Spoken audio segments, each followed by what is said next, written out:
La Comisión de Cultura del Parlamento de Cataluña ha aprobado dos propuestas de resolución para pedir la unidad y la protección del catalán allí donde se hable, también en territorio aragonés. Partido Socialista Catalán e Iniciativa per Catalunya han pedido al Ejecutivo catalán que inste al Gobierno de Aragón a defender el uso de la lengua catalana en aquellas zonas de Aragón en las que se habla. Y todo ello tutelado por el Instituto de Estudios Catalanes.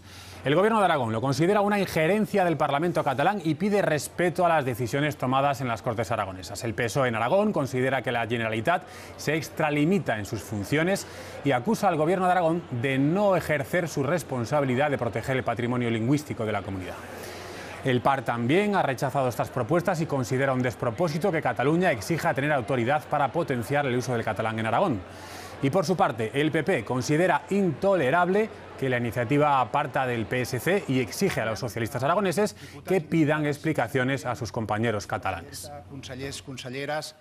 Nos resultan absolutamente inconcebibles. Es incomprensible que algunos catalanes, además de no cumplir la Constitución, además de querer vivir al margen de todos los españoles, pretendan controlar, pretendan influir en la acción de las demás comunidades autónomas o pretendan inmiscuirse en las competencias que tenemos los aragoneses.